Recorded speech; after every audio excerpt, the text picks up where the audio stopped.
PGA Nation, we are back.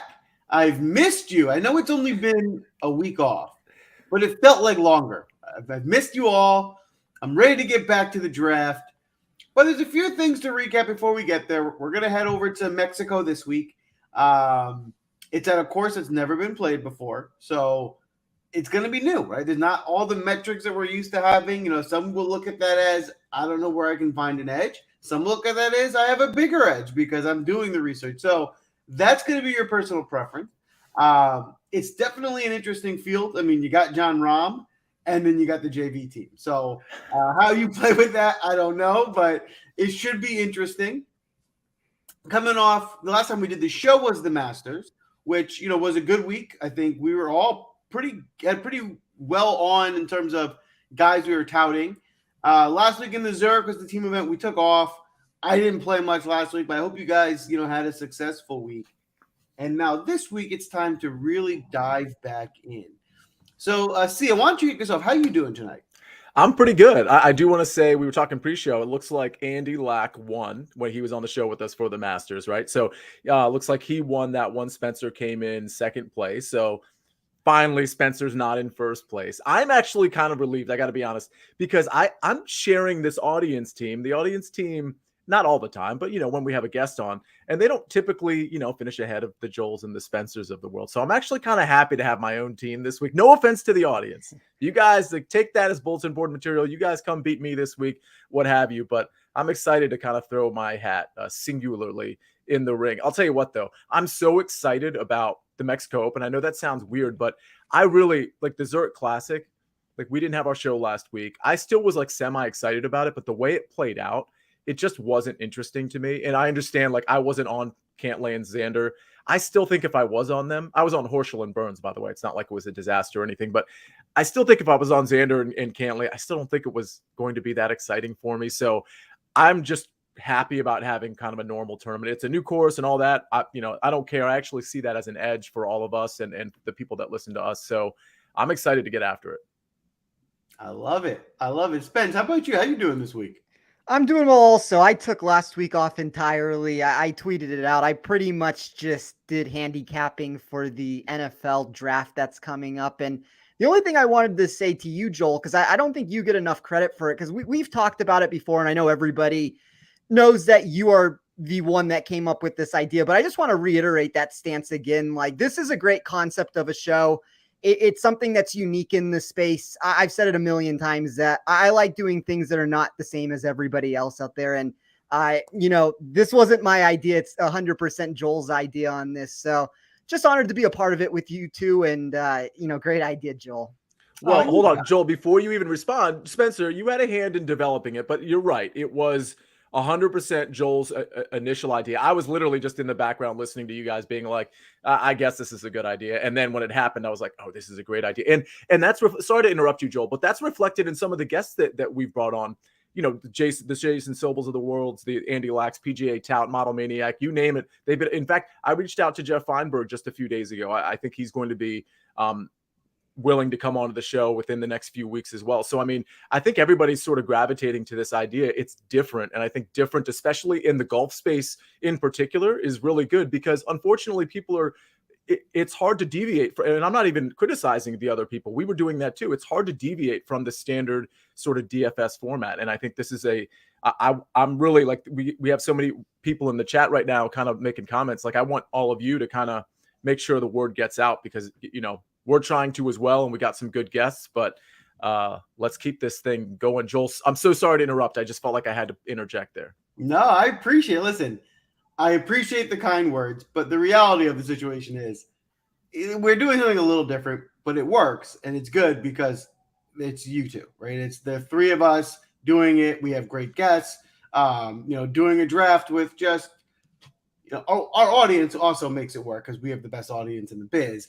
But the point is, it's the people, right? If I wasn't doing this with you guys, I don't know if it would be I don't think it would be as successful. I'm pretty sure it wouldn't be as successful. But when Spence is hitting his picks every week, when Sia gets his first round leader every week, it makes it so that, it's not just a draft, but we're really bringing A+ content, and everyone seems to be cashing this year. And in reality is, I mean, Sia, you and I have been doing this now for almost 3 years, is it? I mean, we've been doing this for a while. Yeah. And I think this is our best year. Yeah, we're just getting better. I mean, in terms of just our picks. I mean, we've been, you're hot maybe in March, right? By end of April, it's now a trend. And we've been pretty consistently good this year. I mean, obviously having the golf writer on the year on the show certainly helps, but all around, this is certainly heading in the right direction. So, and I think this show forces us to look at roster construction and ownership more than just the standard show that we used to do and the standard show that other people do, especially when it comes to roster construction. Like, I'm starting to look a lot closer at certain ranges that maybe not for the purposes of this show and my draft, but for my DraftKings teams, I'm looking at ranges that might be like a little less popular, so I can ensure my roster construction and my ownership is a little bit different. And in the case of the Mexico Open, it's that 8K, in my opinion, and we'll talk about this later, but it's that 8K range that I think might set you apart if you dive into that range a little bit more than others, because I think the 9K range is going to be so popular along with the 7K range. So I'll get your opinions on that. I don't know if that's true. I'm not looking at ownership right now. I know you two are. With that said, we had a comment from Ivan. I have to ask. He said, didn't we win, as in the audience, like 3 in a row? That just can't be true, right? Well, I know nobody's won 3 in a row. I know Sia once, you had won 2 in a row. I know that I have won 2 in a row twice. I'll go through it right now and see. Oh, we got a guy keeping score here. That's perfect, actually. And I got to admit, I think I forgot to put my lineup in, like, for the Masters. I'm not sure I put it in. I got to stay on top of that. So when we hit big, it's reflected.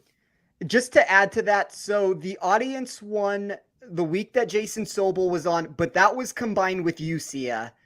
And then the next week, the audience did win at the API. Nice. Okay, fair enough. So that's like kind of 2 in a row for them, because I'm usually not really manning that ship. I'm just the lookout. By the way, everybody listening, please smash that like button. That certainly helps. If you're watching on YouTube, super easy to do. If you have the comments up, you can just click a button, hit the like button, and then bring the comments back up on YouTube if that's how you're watching. And we got Model Maniac in the house. We got Courtney. We got Stephen Pilardi. We got Carmen, Ivan. Everybody, thanks for watching. Sorry, I keep babbling. Are we going to the course preview here, Joel? That's it. There's one thing. We have a draft coming up. Before we draft, we're gonna do a course review. Now, Spencer's got his work cut out for him today because he's got no data to look at. So give us a breakdown, the best you can do with the information you have, Spencer. Yeah, so we have a lot of uncertainty this week, and most of it has to do with the venue making its first appearance on the PGA Tour. As you said, that naturally implies that we won't have the standard strokes gain data that we love to decipher through weekly, but there are a few underlying factors that we can point towards while trying to build a model. The course underwent a 250-yard extension to get ready for the week, providing us a new total of 7,456 yards, and nearly 50 bunkers were added to the property and positioned to create a more challenging setup for an otherwise wide-open facility. The field will sense the entire measurement because the course plays at sea level, but the real difficulty will come down to how much wind is expected in the forecast. Paspalum grass can be found throughout, and while that exterior typically yields this sticky texture that can slow rollout both on and off the greens, I have heard that the event will be trying to speed things up as much as they can on the putting surfaces. That doesn't mean we get a fiery test because this grass type will never fully produce that sort of golf, but I don't know if this will be as slow as you get with some Paspalum. It might increase some of the distance needed off the tee and provide a more significant emphasis on long iron play. But these are still easy to hit fairways that highlight second shot golf more than some bomb and gouge mentality in my mind. So I weighed 8 categories this week. 5 of them make up 50% of my total and feature nothing but strokes gain data over similar tests. That would be stats like courses over 7,400 yards, easy to hit fairways with no rough, wind, Paspalum, and easy scoring conditions. Essentially, I'm trying to mimic Vedanta as much as I can to what we see. I mean, like, there are certain things that cannot be disputed here. We know the course is over 7,400 yards. We know these are wide open fairways. I'm trying to make this as kind of cookie cutter as I can in that sense. I did 25% on weighted tee to green. That was a unique recalculation where 50% of the number took proximity over 175 yards to stand in place for my approach total. 35% came from how players perform on longer tests with easy to hit fairways. And the last 15% took sand save percentage to account for the over 100 bunkers at the facility. Par 5 birdie or better, 15%. You could argue I could have attached more there, but I instead wrapped it up with distance plus long irons for 10%. That was one of the reasons I didn't go higher on par 5 birdie or better percentage, because I felt like I could find a roundabout way to include a lot of what will be needed there a second time. And I took a 50-50 split from the distance and long irons to produce a new rank there. There it is. And there's your edge. That's why you listen to podcasts, you watch our show, you get that information, and then you beat all the schmoes who are playing this course who don't know any of that information, and they're just picking guys whose names they know, right? So that is super helpful. You probably want to watch that back and just get some of that information. But now we're going to the draft, right? And I think this week the draft is going to be super valuable in what Sia was saying earlier from their perspective of like, how do you prioritize, right? Because there's clearly, it's top heavy, right? There's, maybe I'll be generous in saying there's 10 guys that are above the field, and that's being generous. And then after that, it's very, very JV level. Like some of these guys are playing Corn Ferry Tour, and how are you going to build balanced lineups this week and be competitive? So we're going to dive in. We're going to do the draft. And I think ownership is going to be a big factor in getting different, especially at the top, because a lot of those top guys are going to have to be rostered this week. So for the draft order, Spencer got to pick as he had the highest placing. So for this week, we are going to go Spencer, Sia, myself, and then the audience. The audience, you have 2 picks. So you'll have the snake, and then you'll come back around. So when you are up, when I'm picking, start sending in your nominations. Get plenty in because you're going to need 2 of them, not just one. So let's get ahead of it and make sure we keep this moving in a timely fashion this evening. Without further ado, Spencer, with the first pick, you are on the clock. So I'm going to keep this very simple. I guess I do theoretically open up the board a little bit. I don't know what Sia planned on doing. I might leave something into his lap here, but there is one golfer on my model that grades inside the top 16 in every single stat that I looked at this week. That is Tony Fenow at $10,400. I think he possesses more upside than the general belief is around him. I think this is a really good venue for him. And I kind of like pivoting to Fenow over Rahm in this situation because I do think Rahm's ownership is going. I saw Steven post it into the chat, and I think Rahm's ownership is going to probably be 25% plus in all contests. And then I think there's specific contests where he's going to get into that like 30 to 40% range. So I just really like the way Fenow sets up here. As I said, he's top 16 everywhere. Like just to throw out a couple numbers just to make it mean something. He's 3rd in weighted tee to green. He's 5th at courses over 7,400 yards. He's 2nd in wind. He's 3rd on par 5 birdie or better. He's 6th with distance and long irons. He just grades super well across the board for me. Yeah, I mean, this is definitely a week where I have no issue taking Tony Fenow, and usually I'm the guy that's like, yeah, good luck with Tony Fenow. So, in fact, in the outrights and first round leaders at the end of the show, he is featured. I'm just not going to tell you whether it's an outright or if it's a first round leader for Tony Fenow. So wait for that. But yeah, Joel, what do you think? I mean, obviously, I like that pick. He grades out so well here. Yeah, I think from a tournament perspective, he's a really good play. I think you counter that Rahm ownership by getting him. He certainly has winning upside, especially in this watered down field. So I think the combination of talent to ownership, it may be superior to some of the other guys. But it's interesting. You're still paying a lot of money for Tony Fenow. That's the thing. It's like from a roster construction standpoint, when it comes to Tony Fenow and Jon Rahm, you have to make that decision whether you want to take them and what's your strategy the rest of the way. Because especially when it comes to Rahm, and we'll talk about him later in the show, it does kind of inhibit you in terms of how you want to construct because of that price tag. I think in Tony Finau's case, he's 900 less. It's not really as prohibitive in terms of, the thing about Tony Fenow that's interesting, he's been kind of slumping, and I think the assumption is, he's just probably not, the ball striking isn't there. The ball striking has been there since last summer with Tony Fenow. It's the short game, particularly the around the green game and the putter too, but that's just really been a huge problem. But I'm seeing, and Spencer, you may have just kind of intimated this, but it looks like that might be turning around. And if it is, and if the ball striking stays consistent, that's really all we're asking for from him in this field. It does make sense for him to just pop up. I'll add to that also in his defense, even if he is still, not all the way back on the around the green game, this is a course where that should be neutralized, especially with a lot of this year. We've played a lot of courses where around the green game was prioritized, right? There were a lot of tough courses to get there. And now this week, that shouldn't be a big factor. So that should kind of speaks a little bit more to his form right now for this course. I kind of alluded to this also. Like when you look at this course, I do think it's going to be on the quicker end of what Paspalum is, but that's still on the slower end of what we've gotten recently with this. And Fenow's such a great iron player that I think these are the ideal venues where he can take advantage of like the iron play that he has.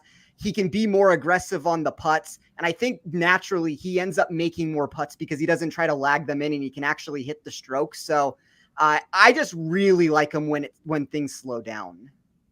Yeah. So I'll go next. I'm going to pick somebody that is probably more surprising to you than what if I had picked Tony Feno, because you guys know how I typically feel about Tony Feno. This guy I never pick, but he just, for me, he rates out really well, and I love his ability to just pop. I think he has some crash and burn in him, especially with the putter. But again, that's a narrative you could paint with over half of this field. But I just love his ability. First of all, he's crushing it off the tee, and the approach can really pop in a good way. So if those two things combine here, and if he's decent with the putter, which he has been decent over the last 3 tournaments, then I absolutely think he can win this thing. It's Sebastian Munoz at 9,800. It's not something I'm super comfortable with, to be honest with you, but it's somebody I just really want to have on my team because I like his ability to flash at this tournament and with this level of talent. I think that's a really interesting pick. I think this is a type of tournament that he just feels like a good fit for. I think more of just like a hunch type thing. I do think, all things considered, that's a big number for him, but I certainly think he possesses the upside. Yeah. Go ahead, Spencer. No, I was just going to say, Nick, when I filmed Better Golf with him, he kind of talked me into Sebastian Munoz also, and it's for all the reasons that you just mentioned, Sia. He's 7th in my model with proximity from over 175 yards. He's 10th when you then add distance back into the equation, and he's inside the top 20 for par 5 birdie or better percentage. This does feel like a really good venue for him. Mm-hmm. Yeah. So while I have everyone's ear, not to brag and toot my own horn, but I'm going to do that anyway. I am currently in first place in the big FanDuel NBA tournament tonight. So very exciting, way too early, and then I'm probably going to lose. But if we could stop all the games, end it right now, that would be ideal. See, I got so sick of me bragging. My bad. Go ahead. I'm waiting for the brag. I'm waiting for the brag. You with my bragging, but I just want to make sure everyone knew where we stood. Listen, I get to move that over and keep on bragging. I don't understand how I got the 3rd pick and I'm able to get Jon Rahm. I mean, listen, Spencer, you'll remember Fade. It wasn't so long ago, and I remember we had this conversation where we said he was in the 1,200 range, and we said that was not enough. He should have been priced higher. You couldn't price him. There was no way to appropriately price him. But now he's obviously not been playing quite as well. But at the end of the day, this field, considering who Jon Rahm is and who he's competing against, is a much, much weaker field than, I don't even remember what tournament it was, but I can assure you it was a stronger field than this one, where we were saying he was in the 12K range and he was still underpriced. So at this price, the talent that you're getting, listen, even though he hasn't been in peak form, right? Even if you look at his recent at the Masters, he got 27th. I can name 40 guys that would be better than anyone else in this field that played that tournament, right? So, yes, he's slightly worse than he's been playing, but I think the biggest factor to me is who he's going against. And if he's going to play this weekend, he's going to try and win, I assume. So I just think he's head and shoulders better than the field. So I'm going to go ahead and take Jon Rahm. For whatever it's worth, and I wasn't expecting it to come to fruition for me where I'd be able to do it, but I was going to start Fenow and Rom, and I was just going to figure it out at the bottom. You realize that leaves you with like 7,000 left the rest of the way. I had a lineup that I liked. I thought there were pieces in the $6,000 range. And just to throw it out there, I don't know if it's on my screen that it's not working, but I put in the Rom pick. I don't see it updated, so I don't know what the reason is behind that. Oh, maybe we'll get Joel to put that in there. Yeah, I'll take a look at it in a minute. The one thing I want to add before we move on from this pick, I actually think it's a really good idea, Spencer, in terms of kind of second it up from this perspective. Once you get down, like we said, maybe 10 guys, whatever it is, there's going to be a much smaller gap between everyone. So they dip down to the 7K, 6K range. Yeah, they're a little bit worse, but the amount of difference between them and the 8K range is closer than it would be in a normal week. So I'm okay with doing that, especially if you think these guys at the top are much better. And I think they are, and I think that it does open things up a lot for what you're able to do. And if that's one of the ways to get around the ownership on Jon Rahm, like you can just pair him with Tony Finau. I don't think that's a route many people are going to go, because you look at it and it's like, okay, I'll double check what the number was on it. I guess I could actually put it into the sheet and see what happens, but so yeah, you have a little less than $7,100 if you go that route with it. But there's a lot of people I like. I think there's people in that like high $6,000 range. I could pull together 4 guys very easily from there. See, this is where we disagree on this one. So I disagree with both of you, not just Spencer. Like, I think the 6K range is really bad. And I actually think, and that's not to say there aren't guys in the 6K range that I'm okay with, but I just think overall it's really bad. And I think when you compare it to the 7K range that I'm scanning through now, yeah, you're right. The low 7K range in particular isn't great. There's a few guys in there that I like, but I think there's a big difference between, let's say, 6,900, 6,800, 6,700 and 7,500 and above.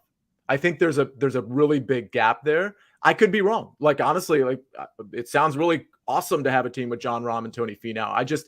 I know my roster construction this week is going to live in the 9, 8, and high 7K range. And I'm hoping specifically, and I don't know if I'm going to do it here, specifically if I pull a few out of the 8K range, I kind of know my roster is going to be different, because I know everybody, when they were scanning prices, they looked at that 8K range and they were like, I just don't like much here. So that's sort of how my construction is going to be different this week, because I think there's enough guys to maybe make that work. But anyway, that's going to be interesting to see how that plays out. And I'm curious. It sounds to me like both of you might be willing to take a couple top guys, and we'll see how it pans out. But yeah, I'm curious to see if these 6K guys make it. We got a bunch of nominations in. I can tell you for sure that Woodland is one of the audience's picks for sure.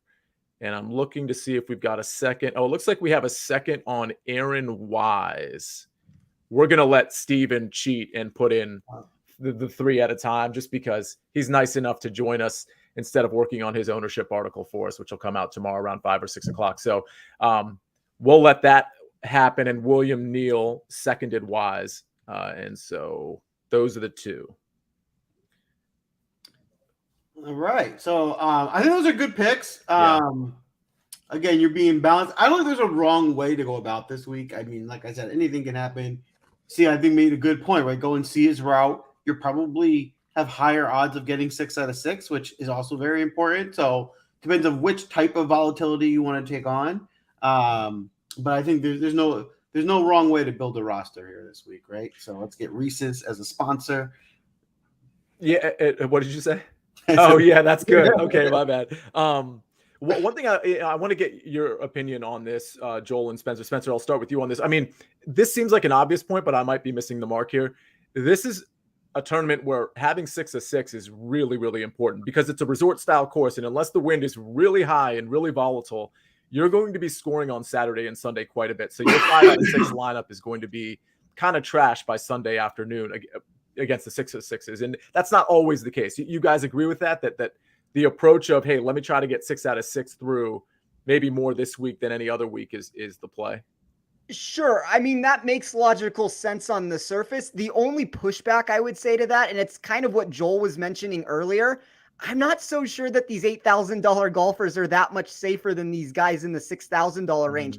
And I'm not saying that every single person in the $8,000 range and every single person in the $6,000 range are equal to one another, because that's not the case. I think you can find ways to differentiate yourself with it, but there's enough people in the $6,000 range. Like, that's the only thing that I'm trying to say, where I could find, I mean, just scrolling through the list, and there's going to be volatility. I'm not trying to say like that there's not going to be, but I can easily find 5 or 6 guys that like I'm okay putting into a lineup. And when we look at the $8,000 range, sure, I mean, there's a handful of guys too, but I don't want to start throwing out like random names here. But I mean, there are $8,000 players that I think have high miscut potential themselves. Oh, don't get me wrong. I don't like the 8K range. My suggestion is, if you live in the 8K range with 2 or 3 of your players, you can guarantee your lineup's going to be different, because I just don't think anybody's going to do that. So, I mean, I agree with the sentiment that the 8K range is volatile. I'm making more of a statement that I think the upper 7K range, the gap between that and the 6K range, I think is bigger than you and Joel think. But again, I've been wrong before. So we'll just have to see how it plays out there. I think overall what you're saying does make sense. I think there are some guys in that upper $7,000 range that are a little bit better, and I think that they are underpriced on the surface. But as I said, I think there's guys in that $6,000 range that are just a little bit better than the perception is around them. Like that they're more equal than, and it's not every single person. There's just a handful of guys. Yep. Joel, it's back on you. All right. So what I'm going to do here, my strategy moving forward is going to be to, as best I can, balance it out a bit from here. Head down to the 7K range. Try and take some of the value plays that I like. I'm going to go for a young guy who's been playing well, who I really love his ball striking, who I think should play well in a course like this, and that's Adam Svensson. I think he struggles on some of the tougher courses where the greens are really difficult, which I don't think will be an issue here. I think, his short game struggles should be a little bit neutralized, and I think he's as good a ball striker as anyone in the field. So at 7,300, I think I'm getting a really good value play to pair with Rom. Yeah, he always performs well on easy courses. He's inside the top 20 of my model for that. Yeah, I think that's a solid pick. And as far as the putting being an issue for him, you'd like to think that the paspalum greens will help the bad putters. Oh man, it's already on me. So I'm like kind of stalling because I want to look something up real quick before I select this guy. And I'm going to go ahead and just select the guy I was going to take anyway. I'm going to take CH3 because it sounds cool. He doesn't sound cool to have in your lineup, but interestingly, I think Charles Howell III is a little bit different of the golf, like a different golfer than people think. I think people think of him as just a short golfer, like just not a lot of flair. But I do want to point out, over the last 50 rounds, a bigger sample size than I normally use, he's 6th off the tee and he's 29th in driving distance. So again, I think people would be pretty surprised by that on a course that likely requires some distance off the tee. He certainly has it. The long iron play, it's not great, and that could be a problem. We listened to Spencer's model. Like, you definitely want to be good with the long irons, but at the same time, he's made 7 out of the last 10 cuts.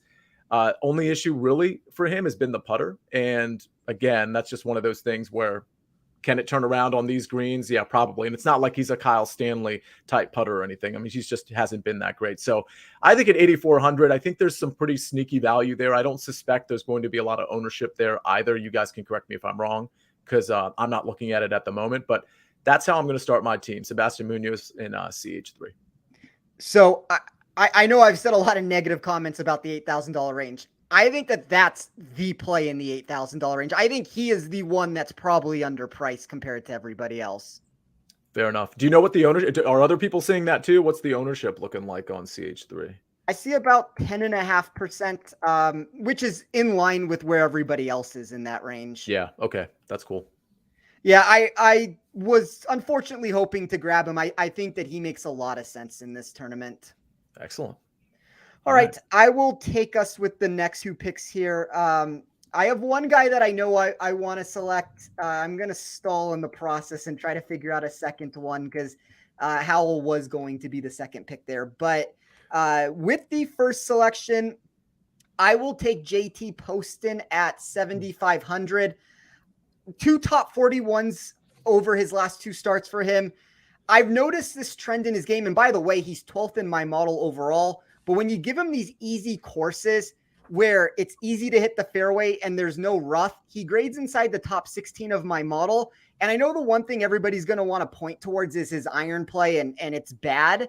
But if you're telling me there's no rough and all of a sudden that's not an issue for him anymore and he is finding success, he's top 10 in this tournament also in par 5 scoring. So I think he possesses a whole ton of upside in this tournament. Like I think he can legitimately win the event. And, you know, that's more than you can say about a lot of these guys. For the second pick, this is something. I mean, this is getting into the ultimate volatility range here. And I don't know if I necessarily need to take it right now, but I just really like the way he grades for me. So he's 23rd overall. He's 6th when I run this from nothing but a statistical perspective, and he's 58th for safety. So this is like a boom or bust selection if I've ever seen one. But 10th in my model for weighted tee to green, 18th at courses over 7,400 yards, 13th when the fairways are easy to hit with no rough. He's inside the top 21 for win, past Paulum, easy scoring. Can we guess? Yes. Is he in the 9K range? He's not. Oh, okay. Sorry. That was where my guess was going to be. Joel, you want to take a crack at that? If you guys want to take a guess, well, he's in the $7,000 range. Interesting. Joel, you got anything? Oh, okay. I'm going to take a guess. Yeah, This would be a volatile. Patrick Rogers. It's not Patrick Rogers, but that's another volatile option to consider out there. Right. Joel, do you have a guess? I was Lahiri. So it is Alex Smalley, who nice. is coming into the tournament with 3 straight missed cuts. I just really like his upside potential here. I think that this is a good course for him. Mm-hmm. Yeah, Spencer, in my initial picks article, he was like one of the last ones out. Like, I mean, that might have just been me not having the faith. I mean, in terms of like embracing that volatility, but he definitely was, you know, on the cutting room floor ultimately. I'd only picked like 12 guys in my initial picks article. So I think Alex Smalley is a solid play for sure. It's going to be boom or bust, but that's kind of what I'm looking for. Like, I think everybody has volatility to them. So give me the guys that have a little bit more upside. And I think there is a way. I mean, it would make it more difficult, but I do think there's a way that you can go Rom, Fenow, and Smalley and still have a lineup too. Yeah, and speaking of articles, Steven pipes in here. There is a little bit of a misconception that his ownership article is just an ownership article. He actually has some picks in that article too, and he's noting here 4 of the last 6 winners have been in his top pick section. And by the way, that top pick section is not a long list. It's actually quite a short one. So another reason to read Steven's Wednesday ownership article, which is part of like the premium behind the paywall. It's not just how precise he is with the ownership, but he has picks in there too, just like Spencer has picks in his Tee to Green article, and I have picks in my initial picks article. So just FYI there. I cannot believe it's back on me. This is really upsetting because I genuinely, I'm not really sure what to do here. It's a tough tournament to make selections. Like, it just gets brutal very fast looking at these names. Yeah, I'm between 2 guys, and unfortunately, I think I'm going to take the more expensive one because he rates out so well, and I think he might have found the zone right now that people thought he was going to be in earlier in the year. He just wasn't there yet. He's another guy that has a problem with the putter, but everything else looks really good. I'm going to take a peek at my initial picks article to see if, I wrote him up as well. I noted that his ball striking has been elite for 4 tournaments in a row. He actually lost on approach at the RBC, which is first time, long time on that one. The putter, that's what it comes down to. But again, if we're hoping that maybe he's a 0 putter, because if he's a 0 putter, he could top 5 this tournament. 9,500. It's Aaron Wise. Rejected. Already taken by the audience. Oh my gosh. All right. Well, then you know what I have to do. Wow, I'm not paying attention. Hey, nice pick, audience. Okay. I'm going to go to the guy I was going to go to initially. And this is another highly volatile pick. He's our guy. He was kind of Spencer's guy at first, or Spencer's friend. And then he was Spencer's guy. And now he's our guy. He follows, I think, all of us. Maybe he's even watched the show. Everybody pronounces his name wrong. Literally everybody. Even when they pronounce it right, they'll say it again and they'll pronounce it wrong. His name is Sahith Theegala, and he's 8,800. Give me him instead of Aaron Wise. Sorry for trying to poach Aaron Wise from the audience. Interesting. Sia with the balance build as promised, as he said he would.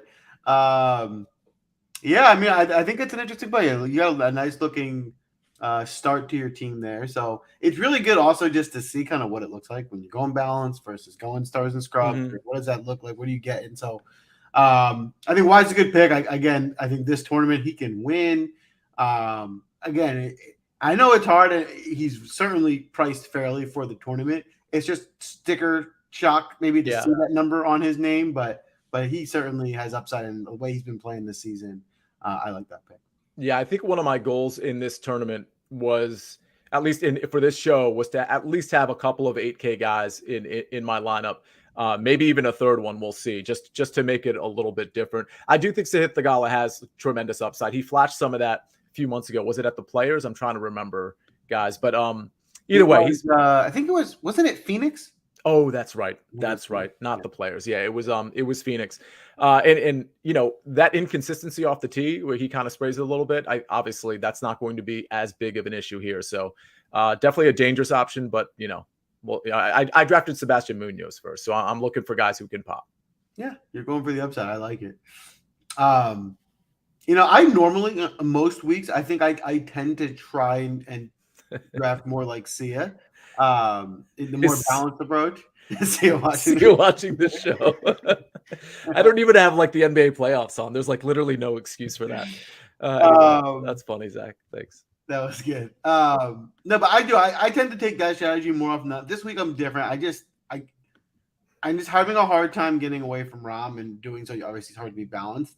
So with that being said, I normally also like, you know, I think the younger guys are overvalued. You know, their strokes gain metrics look a little better when they are measured against Corn Ferry tournaments and against each other opposed to against the big dog. So this is the way I'm playing this week is just very different than how I normally play. I'm going young again. I'm going back to that well.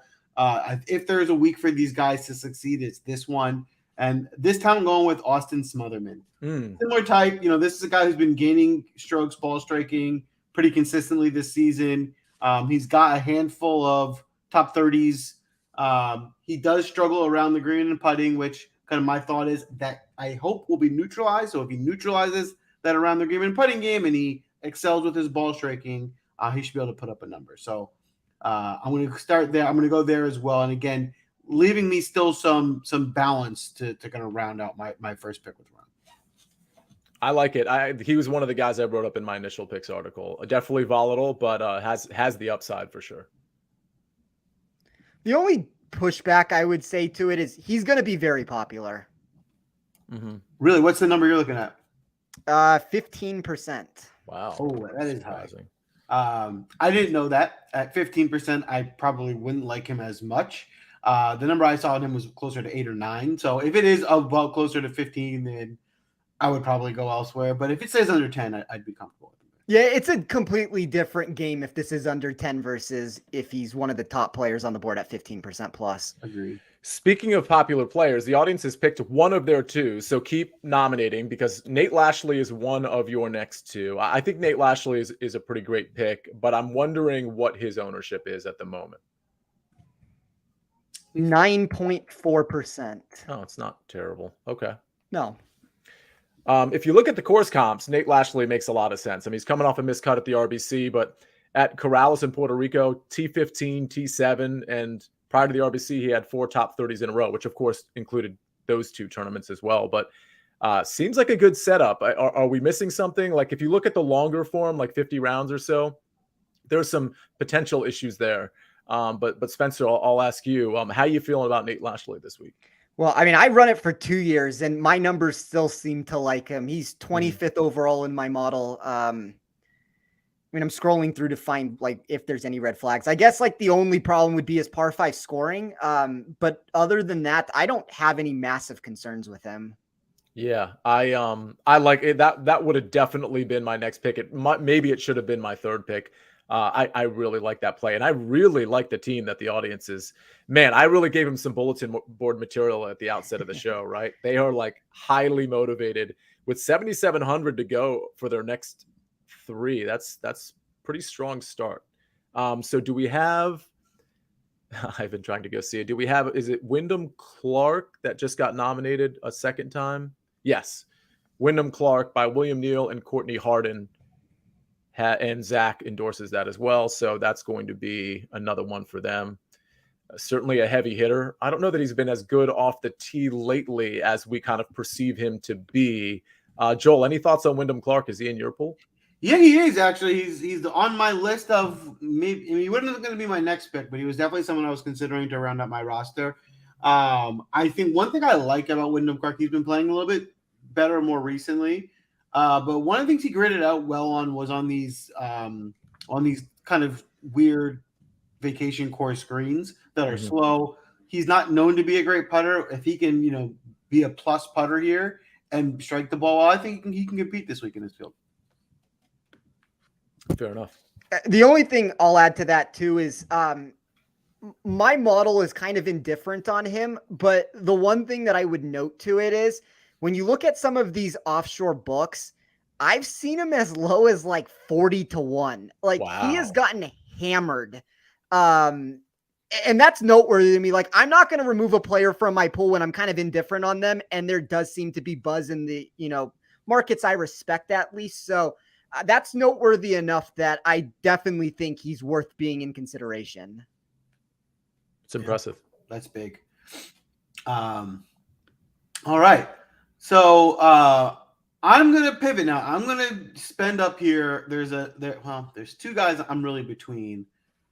And you know what? I'm going to change my mind. I'm actually going to go with a more value one. I was going to spend up. I'm going to save that pick.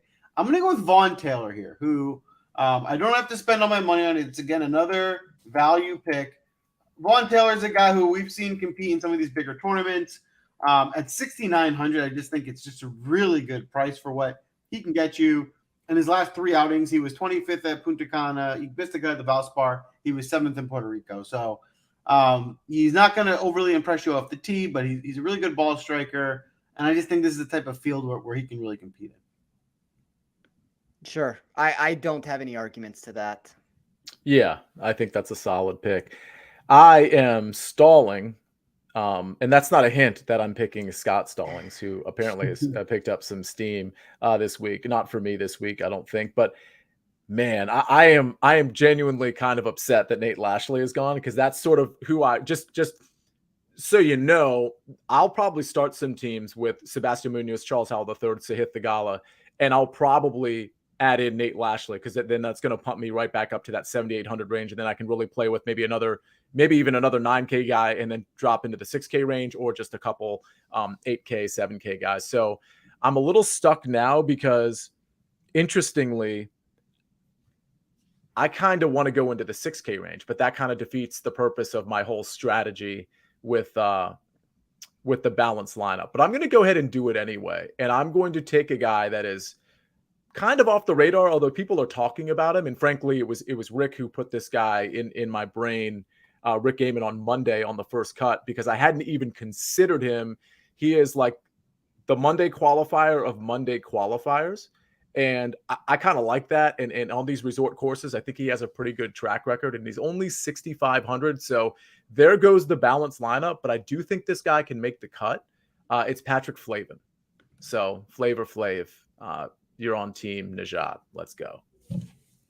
It's funny saying the first lineup I made this week, I was making, handmade, checking through guys. He ended up being my last guy in, and I was like, all right, I can get down with Flavin. And then I was like, no, I can't play him. I barely know who he is. No, and like full disclosure, I'm not going to pretend that I really know his game. And I've heard stuff from Rick and on some other podcasts. I think I heard John PGA Tout talking about him today as well. And even still, even hearing that, like I'm not going to pretend to be like the Flavin expert, but I do think, just based on his track record on these resort style, Paspalum courses, and just how he's grinded to Monday qualifiers, it seems to me like he's the type of guy that would be grinding to a made cut here as well. And what made me like him was at 6,500, he does in his last four outings. I mean, he's made cuts. He's got a 22nd, a 17th. I mean, if you want to say those are weak tournaments, this is a weak tournament. So, I mean, that's totally fair. So this is an interesting thing because this is what happens when, and I'm not saying he's price wrong. Again, I'm not the Flavin expert, but what's interesting is if he had showed up at 7,200 or 7,100, we all would have looked at that and we all would have asked the same question, like, who's that guy again? And then we would have looked at his stats and we would have looked at his finishing positions and we would have been like, oh, okay, my bad. That's actually a good price on that guy because I didn't know who he was. My point is, I'm not really sure where they got the 6,500 from, but when you take a closer look and you look at all the guys in the 6,500-ish range, it seems to me that he probably deserves, even it's a small sample size, but he probably deserves to be in that like at least high 6K, low 7K range. Yeah. We'll see. I mean, we'll see. I like this guy might be +7, on whole, on the back 9 on Thursday. So we'll see what happens. I'm trying to run numbers very quickly to see what number would have been proper. I guess 6,800 is where I had him proper. So okay, you do have a little bit of value there for sure. Awesome. Yeah, I'll take it. Oh man, I feel like I'm taking the Joel special right now of this is asking for a WD right now. Oh boy. I don't know if I want to do this. Jason Day's not in the field. Oh man, this might be a little too extreme. So it's one of two guys for me. Remind me if the guy's not picked to say who the other player was at the end, but I am going to go with the guy who's going to be 6% owned. And the reason why he's going to be 6% owned is because everybody's worried about his health concerns. He's pulled out of 2 of his last 3 tournaments he's played. He missed the cut at the Masters. He's in his home country. I don't know if he's here because it's in his home country. I don't know where the health is. I might be asking for trouble here. My model loves Abraham Answer, though, this week. And, hopefully if he pulls out before the tournament, and I can figure out a way to solve it there. So I will take Abraham Answer with the first pick. With the second selection, I actually will go to what Sia was saying earlier, and I will take Patrick Rogers. I think there's some volatility there with him too, but I think this is a good course setup for him. I like the way he performs at longer tests. I like how he performs on Paspalum. The distance is obviously great. He's going to be inside the top 15 there. This lineup has gotten maybe a little bit more volatile than I was hoping for it to be originally, but it's definitely going to be boom or bust. Yeah, the Answer one. Well, see, this is the thing. Those are the types of selections that like can win you a tournament. Because I think a lot of people, first of all, a lot of people aren't going to know that Answer was injured, like just the casual player. But then like in some of the higher end, like single entries, everybody's going to be afraid, I think, to play. I know I would be to play Abraham Answer, but like those are the tournaments where you win because people are afraid like me to play him and he's fine. Like he said, he was fine. I mean, I don't know if that's true or not, but I certainly, it's a good pick. People were asking me in Discord about Abraham Answer. I said I was off of him, but I also said I don't really have a really strong argument against him. I thought, Spencer, and I want your thoughts here, I thought maybe his game was a little neutralized by how sort of resortish this course is. What are your thoughts on that? A little bit, but like my numbers really like him. So he becomes better from the weighted tee to green numbers that I run. You could make an argument that the course might be a little longer than you would want for him, but he's been phenomenal on courses any single time that there's easy to hit fairways, which is kind of opposite of what you would think from him. You would think that you'd rather it be condensed. And we have seen that before. We've seen him at, the RBC Heritage find success, but he's 5th in my model when all of a sudden it becomes easy. He's good in the wind. He's 8th in my model in easy scoring, and he's inside the top 12 in par 5 birdie or better percentage. I have concerns. Like, don't get me wrong. I think that this might be biting off a little bit more than I should have in this spot. But if he's healthy, and you could guarantee me he was healthy, I think he's, 15, 16% owned. So if you're going to tell me he's 5 or 6% owned, I'll take a shot on him. I think he's one of the better leverage plays that you can find. Mm-hmm. Yeah, fair enough. Fair enough. I am stalling again right now. So I'm trying to figure out who it's going to be. I might go low again. There was a guy I was about to take. I want to get your thoughts after the draft on him, but I'm not going to take him anymore. I'm going to go low again, and then I'll go high with my last player. I'm going to take I think he's going to be pretty popular. I'm going to take Tyler Duncan. He just rates out, like, I'm not super excited about it, but at 7,200, I think there's value there. He rates out really well in really most metrics. In my model, let's see, he's somewhere inside the top 25. Yeah, he's actually 17th somehow. So I'm just going to take Tyler Duncan. I'll save the money and hope he makes the cut and does some damage on the weekend. I like the play fine. I think that he's, by the way, he is 10% owned right now. So kind of, I mean, that's marginal. I wouldn't say that that's so extreme. Yeah, I'm not super excited about it. It's interesting. He's been really good off the tee last 50 rounds. Driving distance, not much to write home about. The longer irons are just about average. Interestingly, his DK point scoring is really high last 50 rounds. So take that for what it's worth. But nothing's really popping to me. But I think at 7,200, there's value there. Yeah. Yeah, I agree. He was actually on my list of potential guys that could be my last pick. So again, we're fishing here in the 7K range, but he's definitely someone that's at least in my player pool. Mm-hmm. All right, I'm going to take my last upper priced guy, and I'm going to go with Chris Kirk here. That's a good pick too. Yeah. Chris Kirk. My concern with his ownership is a little higher than I'd like for the golfer is for his profile, but I think in terms of price point in this field, I think it's still a pretty good number. You're still saving about $1,000 till some of the other 10K premier guys. He's been playing really well this season. He's in good form. I think this is a tournament he can compete at. So I'm going to stick with him there. Nice. Yeah, I like the pick a lot. Mm-hmm. Thank you. All right, so we're on the audience. We got the last two players for the audience.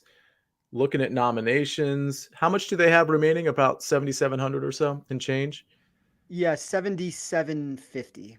Got 3 nominations right now, all of them different. So we're waiting on seconds potentially for 3 that have been nominated. Bramlett, Brandon Wu, and CT Pan.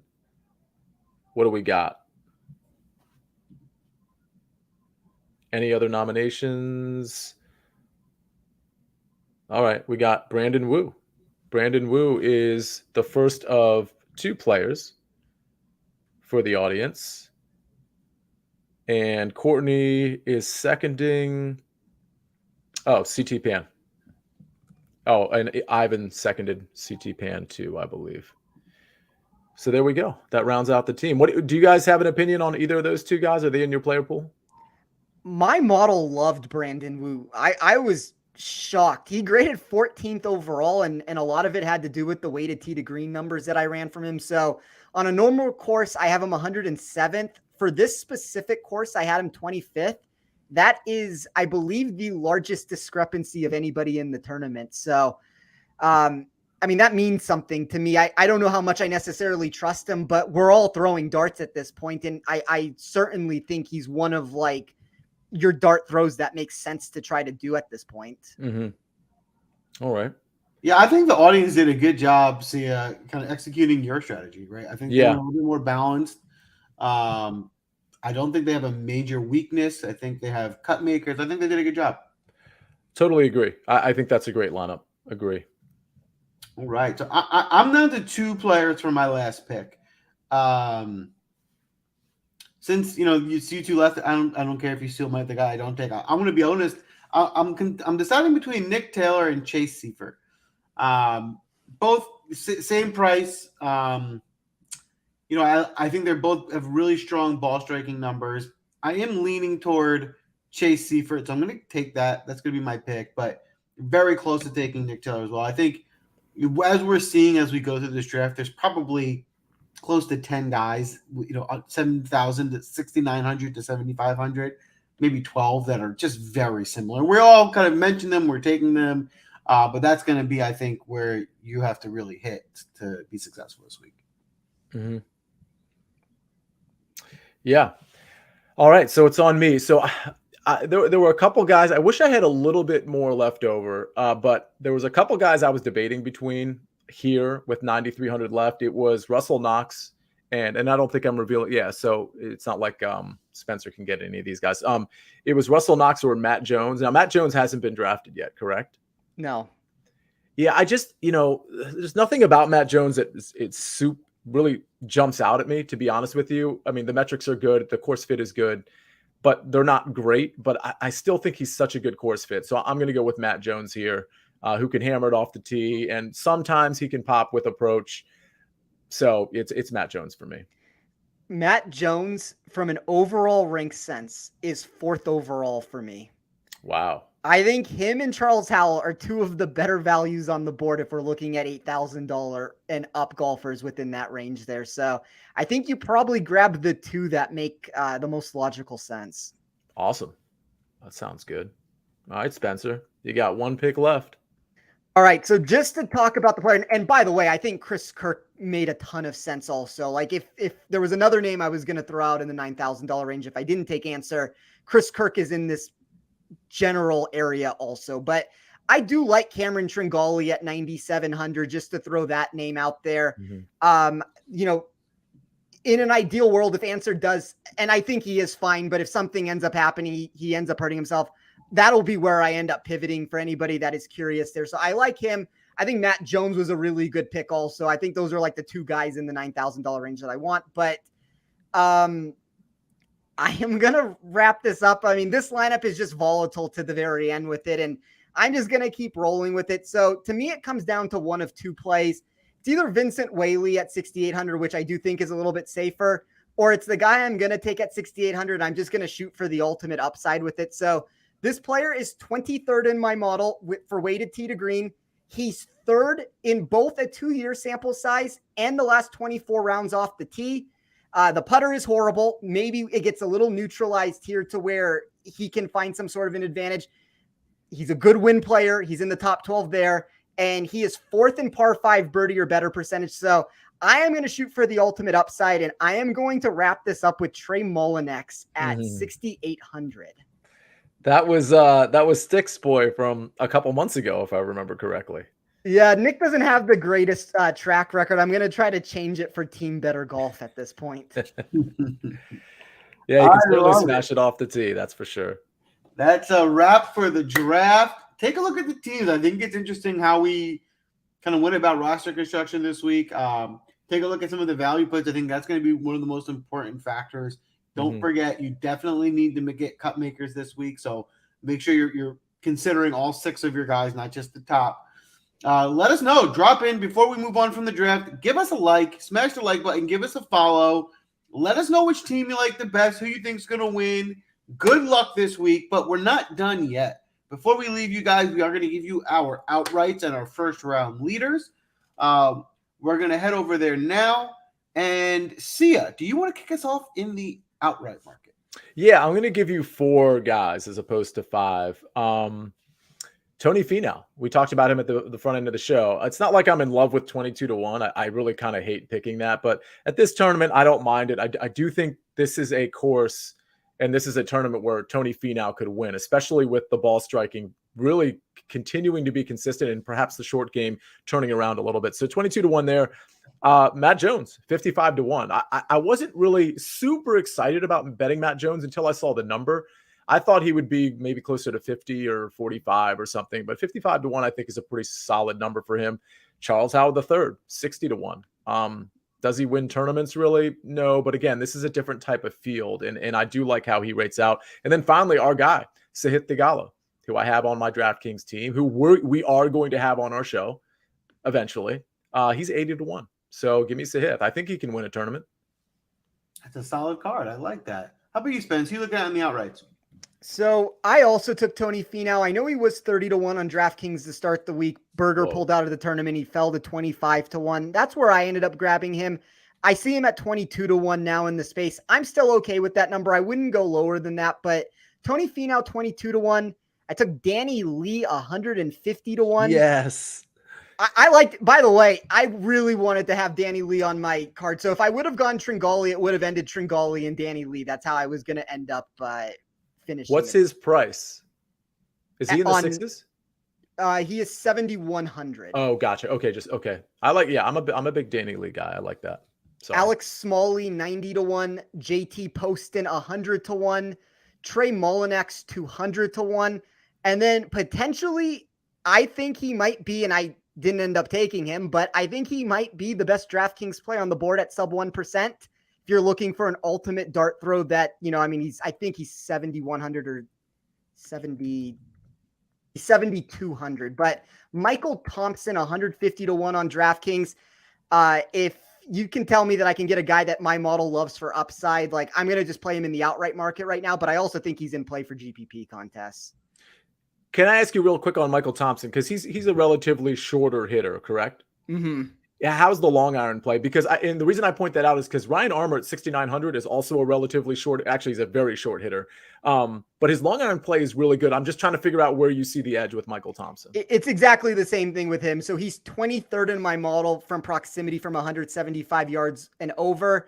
And then when I look at the weighted tee to green, it's the same thing that I kind of keep mentioning with all these guys that keep popping on my model. So he's 71st overall on a standard course. For this specific test, he's 5th. Oh, okay. So I like him a lot. I'm a little sad that I didn't find a way to fit him into a lineup, but I do think he makes a lot of sense this week. Awesome. Yeah, I love it.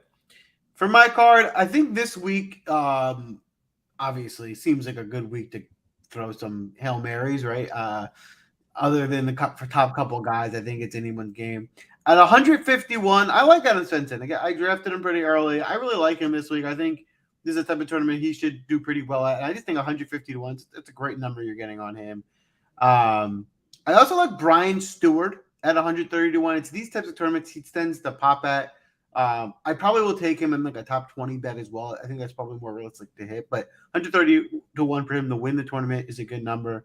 And then going up to a little bit of the more realistic side, I like Russell Knox at 70 to 1. And to finalize my card, my last play is going to be Arnaban Lahiri, who has just been playing well at 80. Mm-hmm. I like it. Awesome.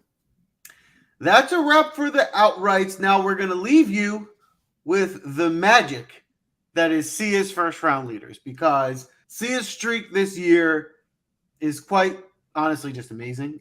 He's been not just hitting every week, hitting multiple first round leaders every week, which you would think is impossible. It's not. He actually, it's a fact. He's been hitting multiple per week. So, Sia, we're going to save your picks for last. Spence, who you got in the first round leader market? So I decided to give some first round leaders. I'll set the stage for Sia to give us the winner this week, but I have 7 that are all 65 to 1 or higher. So it's going to be very similar to the outright card that I just said. Alex Smalley, 85 to 1 on FanDuel. Trey Molinex, 110 to 1 on DraftKings. Adam Schenk, 100 to 1 on DraftKings. That's another player that I kind of like this week for GPP contests. Patrick Rogers, 100 to 1 DraftKings. Danny Lee, 100 to 1 DraftKings. Vince Whaley, 100 to 1 FanDuel. And then Pat Perez, 65 to 1 on FanDuel. Love it. I love it. Yeah. One thing I find interesting with the first round leader, I mean, it's obvious why it's obviously a lot easier to be a first round leader than to win a whole tournament. But it's a pretty significant jump at the top in terms of odds for the better golfers to be the first round leader. So honestly, my first look is Rahm. I mean, sure, give me one round at 12 to 1. I mean, the 3 to 1 number to win the tournament is just not worth betting. You can probably still get that on Sunday if he's not winning. So there's no point in betting that now. But I think 12 to 1 in a first round leader, I think that's still a pretty good number for what I think is by far the best golfer in the field. So I would take that 12 to 1 number on Rahm. For a more fun kind of home run here on the first round leaders, an interesting one, no one we mentioned on the show yet this week, at 130 to 1, Steven Yeager, who's a guy who's popped here and there this year. I think that's a pretty strong number you can get on him. And Tyler Duncan, who I know we drafted on the show at 100 to 1. He's someone I can see having a big first round. I like that. I like that Tyler Duncan one. I might unofficially add that. So speaking of unofficial, I gave out 5 at the on the first cut on Monday. And I'm only pointing that out because 2 of them have changed. I tried to go for morning tee times. I think there's going to be a slight edge in the morning versus the afternoon on Thursday. So just for those who maybe listened to that, the 2 guys that I actually took out of the picks I gave out Monday were Lee Hodges at 110 to 1 and Adam Long did make the cut. By the way, that doesn't necessarily mean they're in the afternoon, but just when I recalculated everything and looked at my morning times and some of the players I liked, they just didn't make it. So I got 5 here. So let's start with Sebastian Munoz at 40-1 because it's Sebastian Munoz and you have to bet him first round leader. Charles Howell III, this all sounds pretty familiar, 60-1. Then we're going to go pretty high. Oh no, Matt Jones, 65-1. Then we're going to go a little higher, Nate Lashley, 100-1. So far we've got Munoz, CH3, Matt Jones, Lashley, and the guy who's going to be your first round leader and your champion because he was on my outright card too. And he belongs in your GPP lineup because he's in my GPP lineup too that we drafted here on the PGA DraftCast, brought to you by Win Daily Sports, who has an NFL draft show with a lot of really cool guests Thursday night from 8 to 12 during the entire first round. My first round leader, your first round leader, the people's first round leader. It's the guy, nobody gives him the respect of pronouncing his name correctly, except for the guys at Win Daily Sports.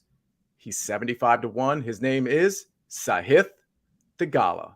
Sahith Theegala is your first round leader at the Mexico Open at Vedanta. You're welcome, everybody. Well, I've never heard of a bigger lock than that. So lock that in before the line moves because it's almost certainly going to. So I would put everything you have on that as soon as possible. Everything. Because that's 100% going in. That's a wrap for tonight. Good luck this week. It's a fun week. Let's get back after it. Anything that we're forgetting?